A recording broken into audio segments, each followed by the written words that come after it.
Hi, friends. This is your old pal Papa Dale here again with another episode of Christ versus Culture. Today's episode is titled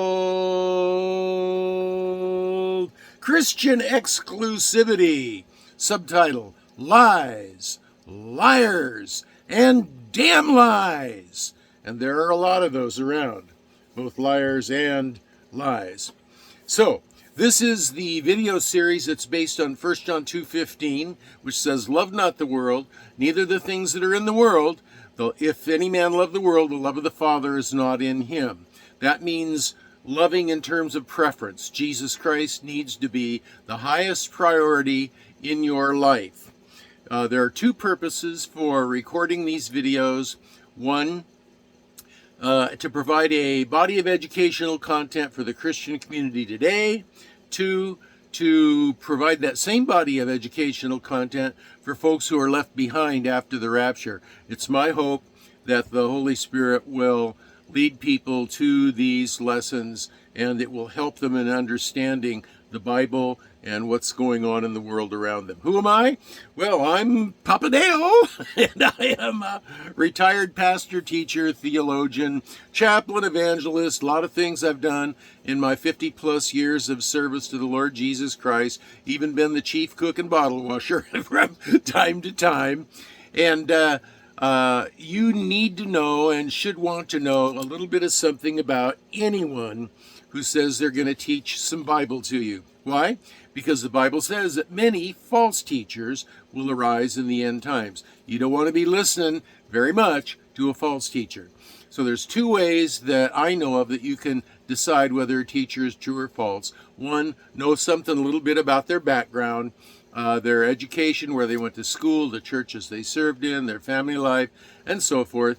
And two, the most important way is to know what they teach and compare it with what the scripture says. Now, I have a video that tells you a little bit about me called Papa Dale Intro on any of the Bible playlists, so you can find that out from that video. But in terms of what I teach, you need to listen to some of the teaching first and compare it with what the Bible says. I'm asking you, I'm begging you, compare what you hear me teach to what the Bible says. And I'm inviting you to do that, and the proof of that is all of the scripture that I give in every lesson. And there are a copy of the lesson notes in the comment section that you can click on, and you can read through it more slowly and pray over it and ask the Holy Spirit to reveal to you the truth. Okay, so enough of the introduction. Let's move on to Christian exclusivity, liars, lies, and damned lies, and damned liars. The idea that no religion has a monopoly on truth is a lie. It is disinformation told by the enemies of Yahweh, which is the name of the Creator. And the purpose of that misinformation is to muddy the knowledge of what is the truth. You know, in warfare, there's always a disinformation campaign going on. Both sides try to fake out the other side to get them to think, oh, I'm going to attack over here, and then they actually attack over there. Or our troop strength is weak, so the enemy thinks that they can attack safely, and they can't because their troop strength was actually strong. And in spiritual warfare, the principle is still the same. There's lots of disinformation that gets put out there. You don't even recognize it because for the most part, the majority of human beings aren't all that concerned about the spiritual warfare that's raging all around them. All they're concerned about is what they can see with their own lives, living their life, creating an income for their family, feeding their kids. We're so focused on the here and now that we don't realize that there is an absolute full-on spiritual war that is happening all around us. It's not physical, it's spiritual. And the connection between the spiritual world and the physical world is our mind. And so the warfare is fought in the area of thinking, in the area of thought. And if the enemy can get you to believe something wrong, that is also non-salvific, or that is salvific, and that will lead you in the wrong direction away from Jesus Christ, if you believe it, he'll do that. So, the idea that no religion has a monopoly on the truth is a lie. It is disinformation told by the enemies of Yahweh the Creator to muddy the knowledge of what is the truth. Objective truth cannot be found by cherry picking one scripture here and another scripture there, and then building a whole doctrine and entire teaching on two scriptures. If anything about the message and life of Christ is true, this is true. This must be true. That, one, there is only one true God. 1 Corinthians 8:6. See, you're going to hear me give you scriptures for each one of these principles. There is only one true God. 1 Corinthians 8:6. One true Savior. Acts 4:12. One true religion. Ephesians 4:4-6. One true holy book. John 17:17. One true gospel. 1 Corinthians 1-4. One true way of salvation. John 14:6. All other claims, all claims to the contrary, all claims that there are lots of ways to be reconciled to God, lots of ways to get into heaven, they are lies, they are deceptions, they are doctrines of Satan and demons that drip just enough pseudo-truth that makes it attractive enough to lead people to eternal hell, along with the immoral, irreligious, atheistic, hedonistic, naturalistic unbelievers.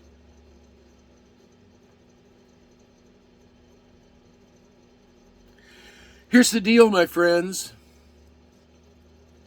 The Christian faith just happens to be the truth. It is the truth. And it is the exclusive truth. Jesus said, I am the way, the truth, and the life. No one comes to the Father but by me. John 14:6. So here's the thing. A lot of faiths, a lot of religions say, oh, well, we follow Jesus, but we also do this. Jesus was a great prophet or a great teacher, but we also think that this is the way. Well, if he was a great prophet and a great teacher, and he says, I am the way, the truth, and the life, nobody comes to the Father but by me, why didn't you believe him? Why didn't you base your life on what he taught, rather than on the speculations that other people want to add to that? It just happens that Christianity is the truth. It is the exclusive truth. Even within the professing church, there are people who will tell you, oh yeah, we follow Jesus, but you also have to allow yourself to be baptized. You also have to take communion. You also have to confess your sins to some man that they call a priest. You also have to be a member of our church group. No. What you have to do is you have to believe on the Lord Jesus Christ, and you shall be saved. John 10:9. Or excuse me, Acts 10:9. Here's the deal. There's only one way of salvation. Jesus said, the road to hell is very broad. The road to destruction is very broad, Jesus said. And the pathway to righteousness and to eternal life is very narrow.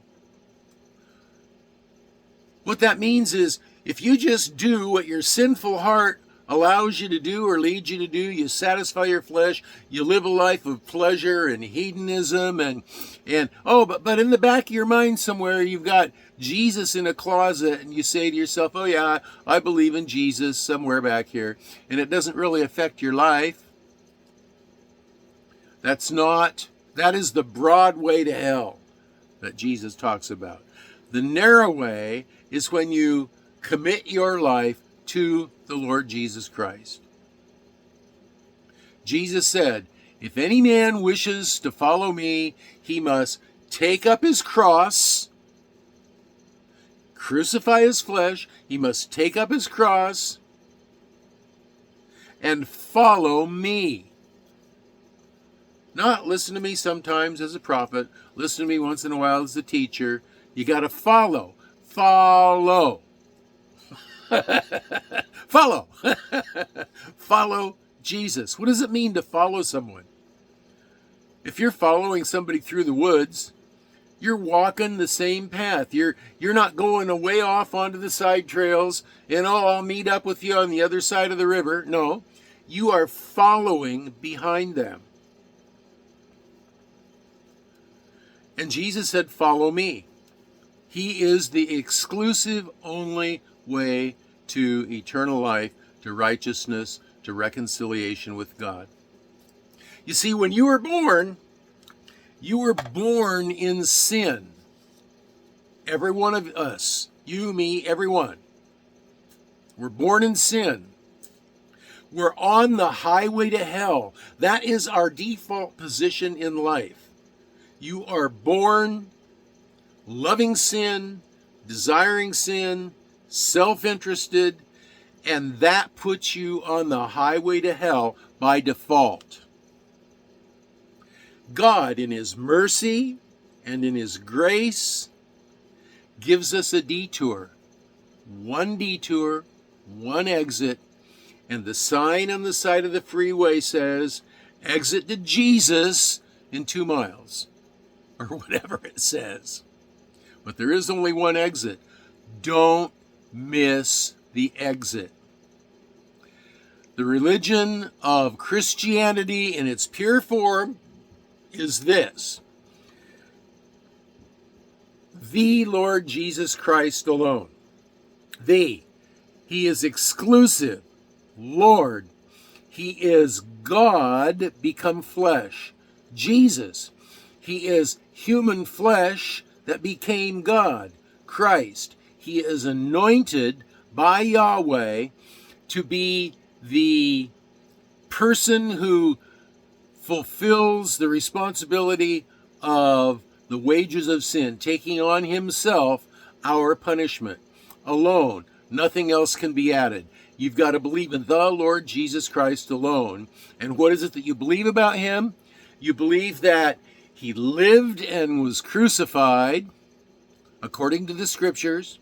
He was buried according to the Scriptures. He rose again on the 3rd day according to the Scriptures.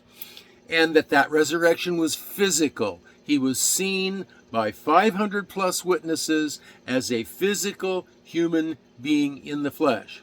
Now, if you believe those things, that's the synopsis of the gospel. If you believe those things, you are a born-again Christian. If you believe them dynamically and sincerely, and nothing else matters really but those things. Now, there are lots of ways that truly born-again people culturally celebrate and honor the Lord Jesus Christ. Some of them worship on Saturday.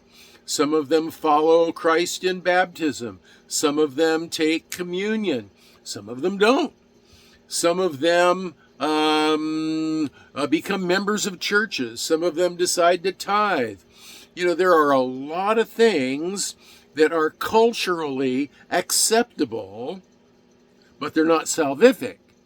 What is salvific is the Lord Jesus Christ alone, crucified, buried, rose from the dead on the 3rd day, and physically rose from the dead, proven by being seen by more than 500 witnesses. That's in 1 Corinthians 1 through 6.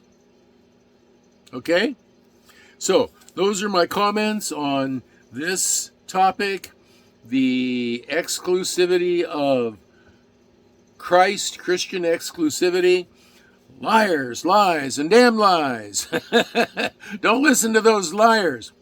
You listen to what the Bible says. Don't believe me. Check me out. Go to the Bible and check it out. And ask the Holy Spirit to reveal the truth to you, according to John 16:13.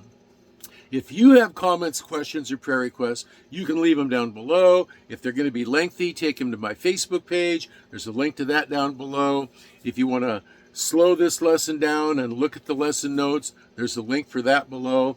And until the next video, if the Lord lets me make another one, this is your old pal Papa Dale signing off for now and saying, I'm going to be praying for you and you and you. And oh, there's one way back there. I'm going to be praying for you too. That you will be well, that you will be blessed. And that is 2 prayers in 1.